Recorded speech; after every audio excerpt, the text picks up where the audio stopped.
Are Nayak Hindi education में आप सभी का स्वागत है। आज हमारे अध्ययन का विषय है रश्मि रथी का चौथा सर्ग और पांचवा सर्ग। ठीक है, बाकी के सर्गों को यदि आपने नहीं देखा है तो देख लीजिए, क्योंकि हमने उसका एक डिटेल वीडियो भी बनाया है सातों सर्गों का और अलग अलग भी बनाया है। तो ये हमारा चतुर्थ सर्ग चल रहा है। चतुर के साथ हम पंचम सर्ग भी देखेंगे। तो देखिए, अभी हमने इसमें बताया है कि कृष्ण जी का संदेश क्या होता है। तीसरे सर्ग में बताया कि कृष्ण जी क्या करते हैं, एक शांति प्रस्ताव लेकर दुर्योधन के पास पहुंचते हैं कि देखो उनको 5 गांव दे दो और शांति से आप भी जियो और उनको भी जीने दो। पर क्या करता है, दुर्योधन इस प्रस्ताव को मानता नहीं है। वो बोलता है, वो ईर्ष्या और जलन के कारण क्या करता है, वो बोलता है कि मैं एक गाँव भी नहीं दूंगा। और फिर कृष्ण जी को ही बंदी बनाने कहता है और बंदी बनाने की कोशिश करता है। तो फिर कृष्ण जी उसे कहते हैं कि देखो अब तुमको अच्छे से समझाने पर भी समझ में नहीं आ रहा है, तो अब महाभारत का रण होगा। ठीक है, तो उसके बाद में इतनी बातें तीसरे सर्ग में हो जाती है। अब चौथे सर्ग में कर्ण के महादान की कथा, कि किस तरह से जो कर्ण था वो क्या कहेंगे, दानी था। और वो उनका ऐसा प्रण था कि वो जब सूर्य को अर्घ देते समय कोई भी व्यक्ति यदि उनके सामने उपस्थित हो और कुछ भी दान मांगता है तो वो उसे मना नहीं करेंगे।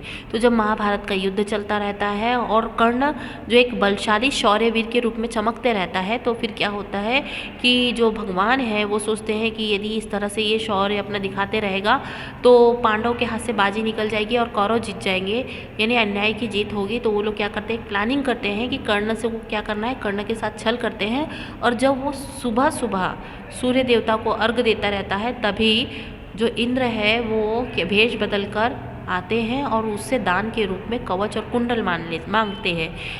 कर्ण को ये पता रहता है कि कवच और कुंडल जो है वही उसकी शक्ति है और उसके बल पर ही वो महाभारत का युद्ध जीत सकता है। परंतु उसका प्रण जो है वो भी महत्वपूर्ण होता है। उसने प्रतिज्ञा ली थी कि कोई भी व्यक्ति यदि दान करते समय या जब सूर्य को अर्घ करते समय यदि दान मांगने आया तो वो मना नहीं करेगा। तो ऐसी स्थिति में वो क्या करता है, उसे पता रहने के बाद भी वो क्या करता है, अपनी जो कवच और कुंडल है वो दान के रूप में दे देता है। और वो ये भी बोलता है कि देखो जो मेरा प्रण है वो मैं जिस तरह का हूँ मैं उस तरह का ही रहूँगा। वो किसी के कारण मैं अपनी प्रतिज्ञा और अपने सिद्धांतों से कोई वो नहीं करूँगा। और उसे पता रहता है कि कवच और कुंडल यदि मांग ले तो वो हार सकता है, पर भी वो इतने सारे दुष्परिणामों को हटा कर भी वो जो उसका चरित्र है, जो उसका व्यवहार है, उसको वो आदर्श बना के सामने रखता है और अपना कवच और कुंडल दे देता है। इससे भगवान भी खुश हो जाते कि देखो कितना दानवीर है ये।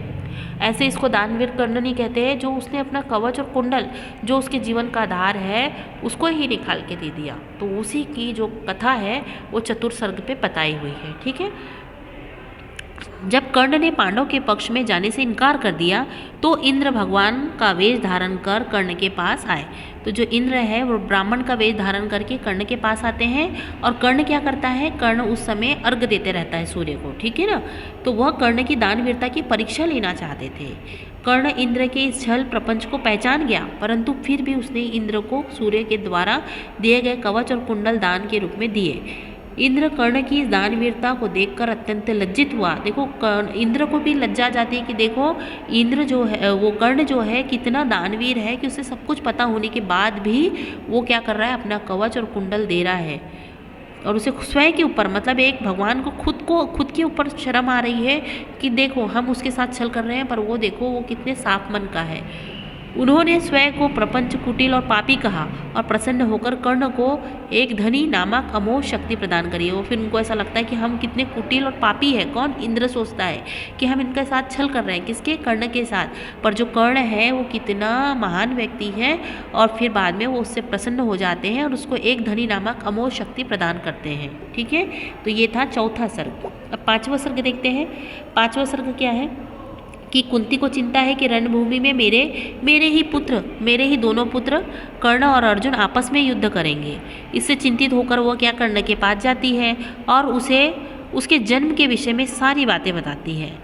कर्ण कुंती की बातें सुनकर दुर्योधन का साथ छोड़ने के लिए तैयार नहीं होता, किंतु अर्जुन को छोड़कर अन्य किसी पांडव को ना मारने का वचन भी कुंती को देता है कि देखो वो मेरा तो शत्रु है, क्योंकि वो मेरे से युद्ध कर रहा है। मैं अर्जुन के अलावा किसी और व्यक्ति को हाथ नहीं लगाऊंगा, वो मेरा भाई भले ही हो और तुम्हारी जो भी समस्या हो, तुमने जिस भी कारण से मुझे त्यागा हो, परंतु एक व्यक्ति ने मुझे अपनाया है और मुझे सारा कलंक लग रहा था उसमें से निकाला है। लोग मेरा अपमान कर रहे थे पर उसने मुझे सम्मान दिया, तो मैं उसके साथ अपमान नहीं करूँगा, ऐसा वो बोलता है।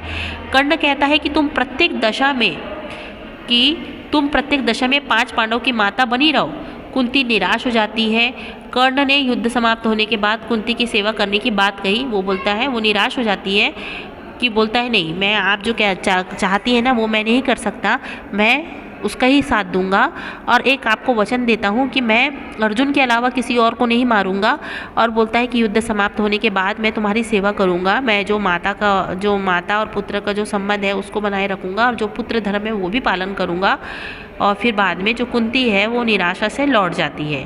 ठीक है, तो ये 5वां सर्ग है, माता की विनती। आशा करते हैं आपको समझ में आया होगा। समझ में आया हो तो लाइक और सब्सक्राइब करें और आगे पार्ट देखते रहिए।